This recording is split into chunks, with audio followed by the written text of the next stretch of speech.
tribute to the two young victims of last month's A massive car bomb exploded outside of a large federal building in downtown. died in a speeding car in Paris, apparently trying to evade. Investigation into the high school massacre is slow-moving and dangerous. The two gun... A massacre of 4 college students in the middle of the night. So horrific. It's May 18th in Washington State. Right now, you're looking at a mountain landscape. Right now, this is Mount Fuji. I'm just kidding. This is Mount St. Helens. And right now, in a few minutes or hours, it will have an avalanche, I guess, and maybe along the lines, eruption. A very violent one.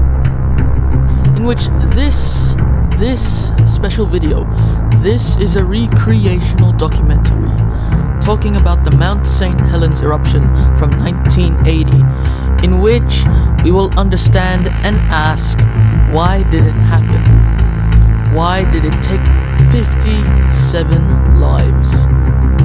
And for us, what is still left of this specific eruption? In which, to you the viewer, we will ask how, what, and why there was legacy in ash.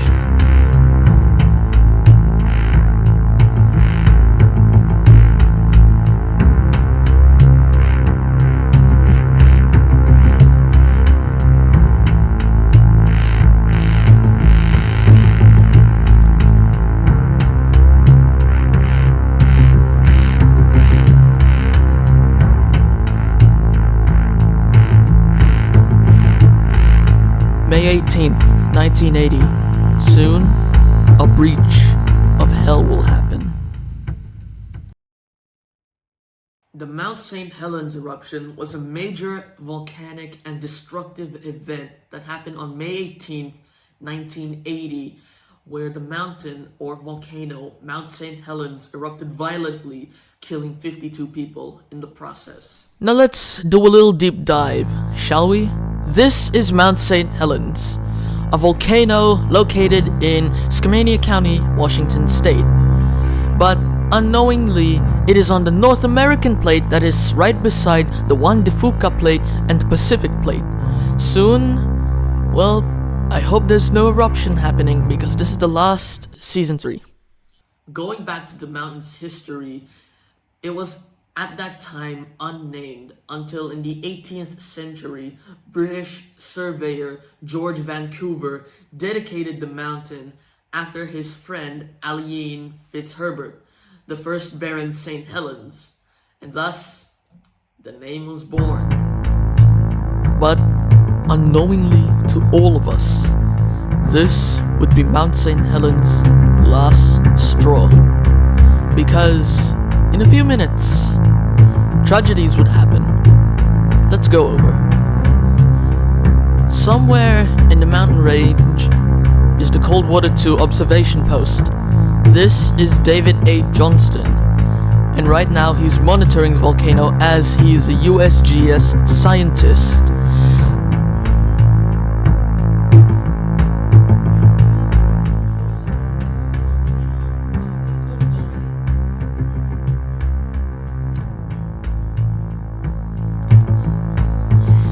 Another person in the area is Harry Truman, a war veteran who is currently avoiding USGS evacuation orders. And yes, he is cooked.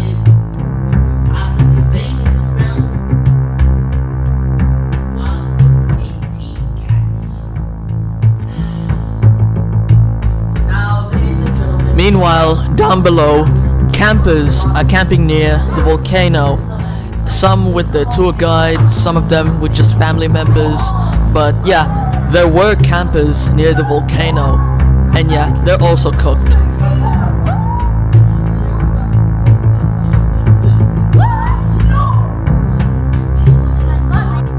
But right now, everything is gonna change for all of us, as there would be the last straw.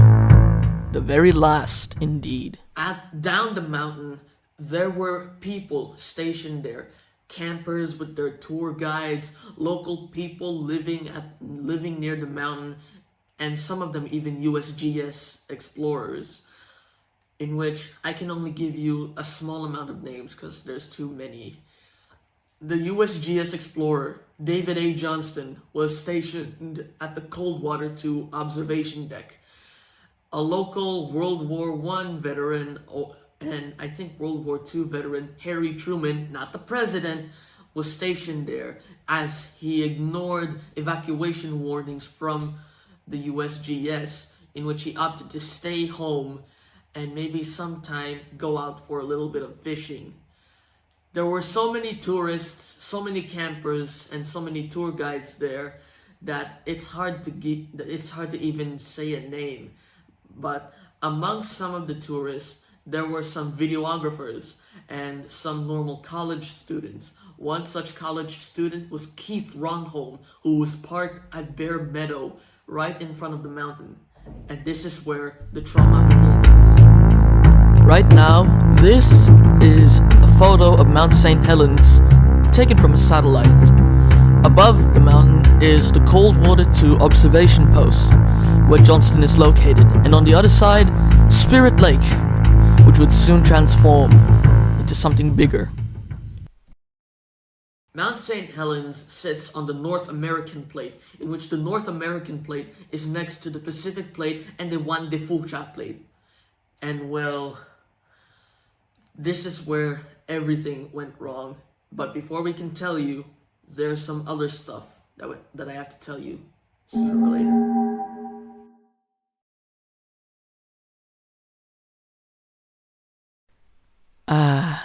8:32 a.m. We're now at Mount St. Helens.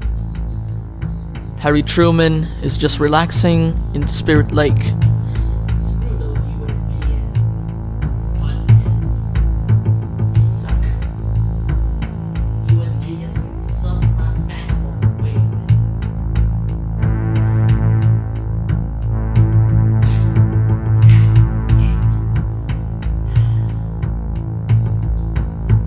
David Johnston is monitoring. He is unaware.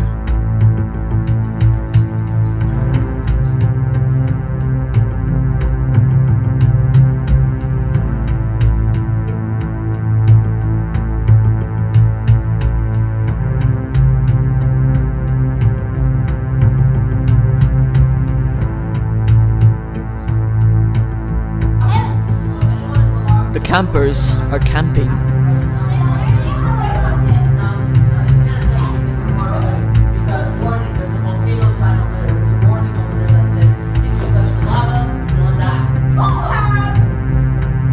Right then and there, a magnitude 5 earthquake erupted through the area of the North American plate, and well, this caused a shockwave.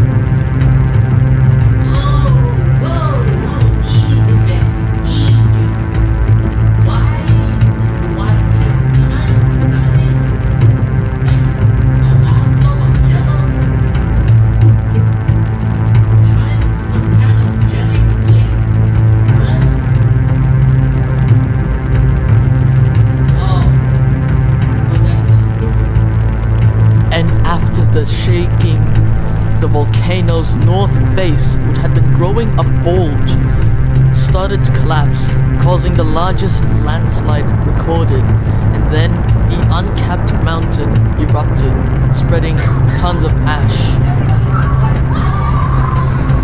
Anyone nearby began to flee, but not anyone, because, well, there's one person. Other than everyone running away, Johnston just looked at the erupting mountain. Now let me ask you, what was his reaction when he saw the entire thing blow off? Was it option A?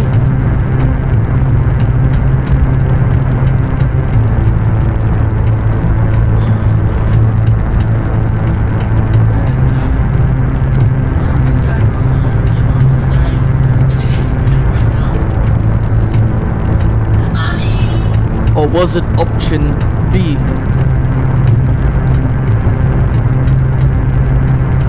Sweet baby Jesus! It's beautiful! Gotta notify base.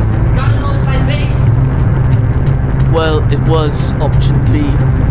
And then Johnston ran into his camper van and radioed base. Vancouver! Vancouver! This is it, yo! This is it! Vancouver, Vancouver, this is it, were his final words.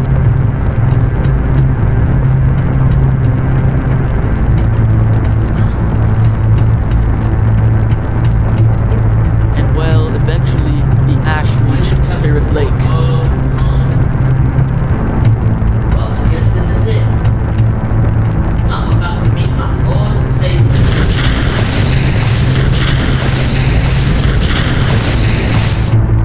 Well, eventually, it continued, just showing its wrath to all to see. It was that dramatic, so dramatic. 8:32 a.m. The Wandifucha plate and the Pacific plate started shaking after it collided with the North American plate. This collision caused a magnitude 5 earthquake, and given the USGS scientists had already seen a large bulge coming from the side of the mountain, then they already knew something terrible was going to happen. And little did they know, it did. A landslide happened at the north face of the mountain, causing trees to die in the process, even local wildlife. And then, out of nowhere, the uncapped volcano erupted from the crater and onto the side, causing the biggest mushroom cloud that I can ever even think of. David Johnston, stationed at the mountain, looked up and literally said his last words. Eventually, the ash got to him, and he was ultimately killed from suffocation. Harry Truman, stationed at Spirit Lake, was going out for fishing, but the ash came and the dead trees came. Unfortunately, just like Johnston, Harry Truman was never to be found. Keith Ronholm, who was one of multiple people photographing the mountain, noticed that it was coming towards him. Still in his underwear, he grabs a pair of pants while taking pictures of the volcano. He puts on a pant leg, put on a pant leg, and then he immediately hit the ground running, fleeing. And well, the ash buried him. Luckily, Ronholm survived. Eventually, the news got involved, and well, eventually, Mount St. Helens was known throughout the world at the moment right now. And Stan Wilson. Good evening once again, everyone. 8 people are now known dead this evening following the massive eruption of Mount St. Helens early today. That eruption has radically changed the look of the peak, destroying a large portion of it. Geologists say this is by far the strongest eruption in the latest series, and it continues tonight. Channel 2's Essex Porter has the story.